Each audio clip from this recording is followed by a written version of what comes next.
For 2 years, I thought it was normal for a 10-year-old to wet the bed. We tried everything, but the solution was there all the time. I'm not afraid anymore! If you haven't seen Donnie Darko yet, do yourself a favor, pause this video and go watch it.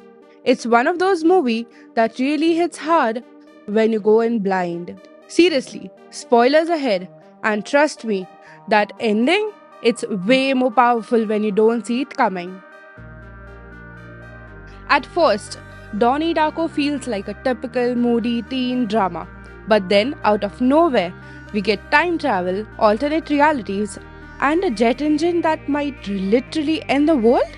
Yeah, it gets weird. But here's the thing, once you know the rules, it all starts to click. The movie actually takes place inside something called a tangent universe. Uh, think of it like a glitch. In reality, it's unstable and it has its own set of rules. Understanding those, that's the key to making sense of it all. Okay, let's pause for a second. Why is this movie so confusing? Well, because Donnie Darko throws you into a completely different timeline, but never actually tells you it's broken. There's no narrator, no clear rules, and the film barely shows you the book that explains everything, which is the philosophy of time travel. It's like starting a game without instructions.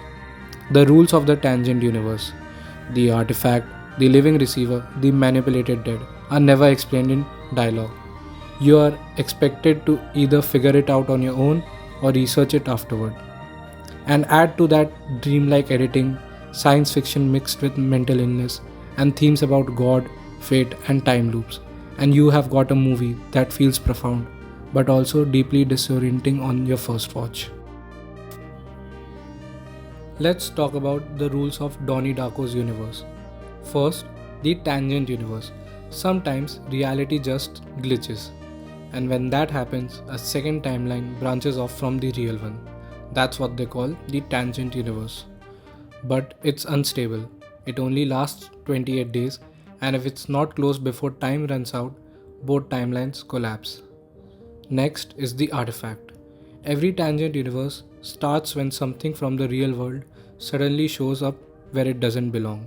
In Donnie Darko, the object is a jet engine. That's what they call the artifact, and it has to be sent back somehow.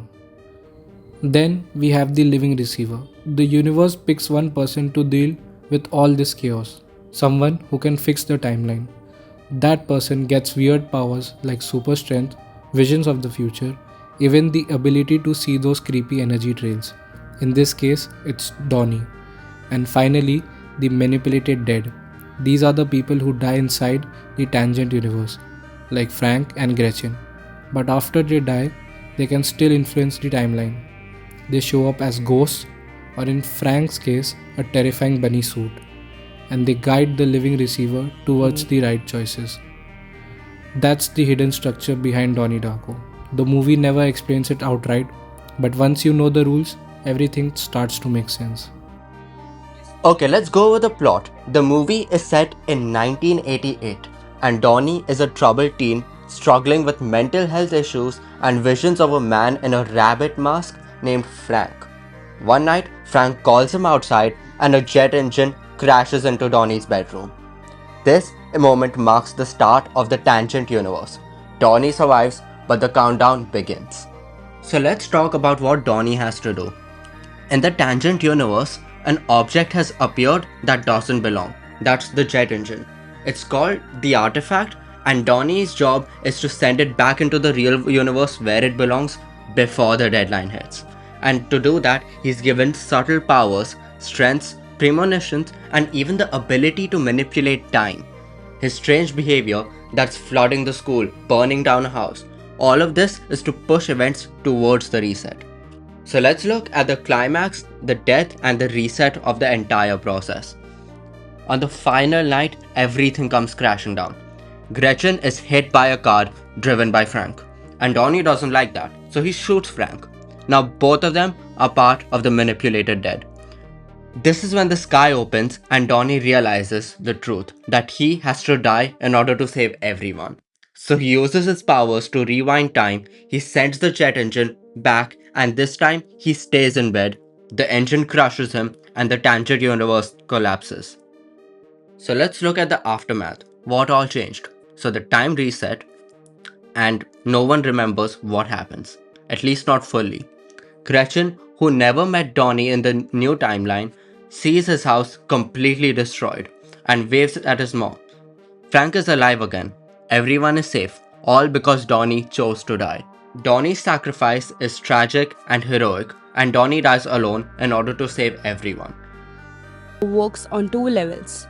Yeah, it's a trippy sci fi about time travel and saving the universe. But it's also a deeply personal story about a teenager grappling with his own mind. Was Frank a ghost or just a hallucination? Was the time loop real or was it just a metaphor for something darker like suicide, sacrifice, or being reborn? That tension between science and emotion, fate and free will, that's what gives the film its staying power. It doesn't hand you answers, and that's kind of the point. Donnie Darko isn't just a mystery to solve, it's about what it means to feel lost, to love, to let go. And when you finally see how all the pieces fit in, let me know if it finally made sense or if you are still stuck in the tangent universe with the rest of us. Okay, did you watch the video? Like it, like the video, subscribe to the channel. You go and comment that you like the video. Go in the comments and subscribe to the channel. And write that you subscribe to the YouTube channel. And go like the video. And is this good enough? I was told to record a video.